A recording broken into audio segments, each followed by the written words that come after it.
elections using ballots and not EVMs.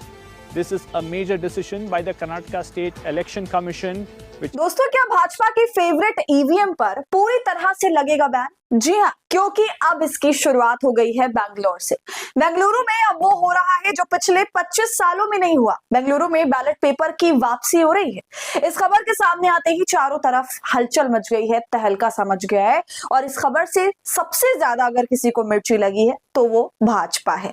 Bhajpa ने इस पर क्या बयान दिया है और ये पूरा मामला है क्या, कैसे कर्नाटक में नया खेल होने जा रहा है, सब कुछ आपको बताऊंगी इस वीडियो में, तो आप कहीं मत जाइएगा, हमारे साथ बने रहिएगा। नमस्कार, आदाब, आप देख रहे हैं खबर अड्डा और मैं हूं आपके साथ सुम्बुलीरम। दोस्तों, वीडियो शुरू करने से पहले एक छोटी सी अपील, आप हमारी आजाद पत्रकारिता को पसंद करते हैं और चाहते हैं कि हम ऐसे ही सत्ता से सवाल करते रहें, गोदी मीडिया का सच आपको बताते रहें, तो हमें आपसे आर्थिक सपोर्ट की जरूरत है। आप स्क्रीन पर दिए क्यूआर कोड या फिर यूपीआई आईडी के जरिए हमारी मदद कर सकते हैं। आपको दोस्तों याद नहीं है तो मैं आपको ये याद दिला दूं कि कुछ दिनों पहले की ही बात है, मैंने आपसे ये खबर साझा करी थी पंजाब की और वहां के निकाय चुनाव की, जिसके अंदर एक गांव ऐसा था जहां से भाजपा को केवल 1 वोट मिला था, भगवंत मान सिंह का गांव।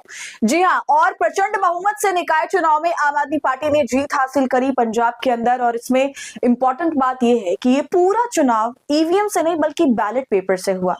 और जब चुनाव के नतीजे आए तब ये कहा गया कि ये बैलेट पेपर का कमाल है, उसकी निष्पक्षता का कमाल है। यहाँ पर भारतीय जनता पार्टी किसी तरह की चोरी नहीं कर पाई और बुरी तरह से हार गई। हालांकि दोस्तों, आम आदमी पार्टी के लिए पंजाब का चुनाव एक प्लस पॉइंट था, क्योंकि वहां पर आम आदमी पार्टी की सरकार है तो जाहिर है उसके समर्थक भी वहां पर ज्यादा पाए जाएंगे। लेकिन दोस्तों, इसके बावजूद समर्थक तो हर राज्य में हर तरह के होते हैं, पार्टी के अलग अलग होते हैं। ऐसी जीत लेकिन हासिल करना वाकई बड़ी बात थी। और अब देखिए, महाराष्ट्र के बीएमसी चुनाव हुए, इसके बाद ये फैसला आ गया कि बेंगलुरु में नगर निगम के चुनाव होने हैं और इसको लेकर कर्नाटक की सरकार ने ऐलान किया कि ईवीएम से वोटिंग नहीं होगी, बैलेट पेपर से होगी। चुनाव आयोग ने कर्नाटक सरकार का प्रस्ताव मंजूर भी कर दिया। तो अब सवाल ये है, क्या ये चुनाव का रुख बदल देगा? बीजेपी के लिए मुश्किलें खड़ी करते दिख रहा है ये अब, क्योंकि चुनाव आयोग है वो भी परेशान नजर आ रहा है, क्योंकि उनके हर एक फैसला जो होता है वो खासतौर पर बीजेपी को फायदेमंद हो ऐसा होता है, इसलिए कहीं ना कहीं साख पर भी सवाल उठते हैं। और अब ऐसे में जब कर्नाटक के बेंगलुरु में नगर निगम के चुनाव होने और उससे पहले ये कह दिया गया कि ईवीएम नहीं, हम तो बैलेट पेपर से चुनाव करवाएंगे, और चुनाव आयोग को झुकना पड़ा। चुनाव आयोग ने कहा ठीक है, बिल्कुल ठीक है, हम बैलेट पेपर से चुनाव कराते हैं। और दोस्तों, बैलेट पेपर से चुनाव होने का मतलब है कि बीजेपी की दुखती रग पर हाथ रखना। जिस तरह से पंजाब में भारतीय जनता पार्टी को हार मिली, उसके बाद मुंबई के बीएमसी चुनाव में भी एआईएमआईएम की चर्चा जमकर हुई और अब बारी कर्नाटक की आ गई।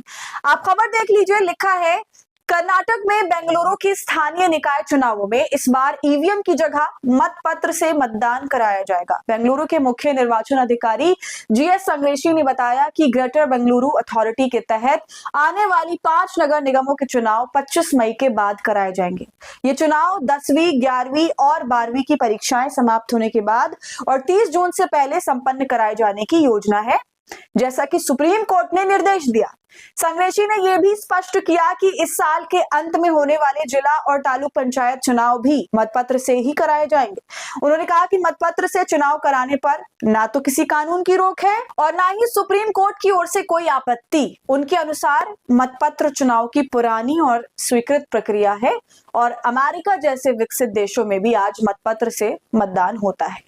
तो सुन रहे हैं आप दोस्तों, कानूनी तौर तरीके से सुप्रीम कोर्ट का हवाला देते हुए, कानूनों का हवाला देते हुए, यहाँ तक कि अमेरिका का भी हवाला देते हुए बैलेट पेपर का इस्तेमाल करने की बात की जा रही है। और ये बात अब पक्की हो गई है कि बैलेट पेपर से ही चुनाव होगा।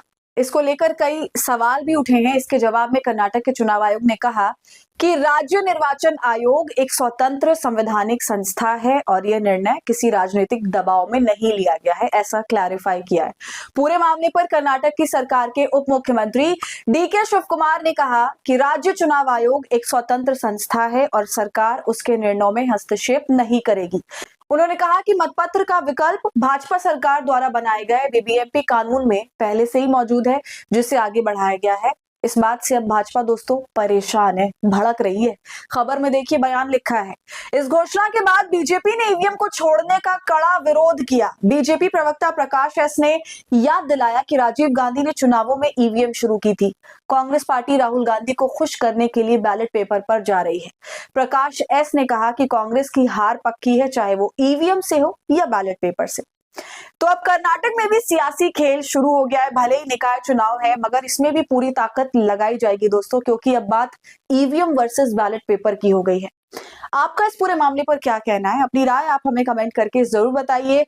वीडियो पसंद आई हो तो इसे लाइक और शेयर कर लें। खबर अड्डा को ऐसी तमाम अपडेट्स के लिए यूट्यूब पर सब्सक्राइब कर लें।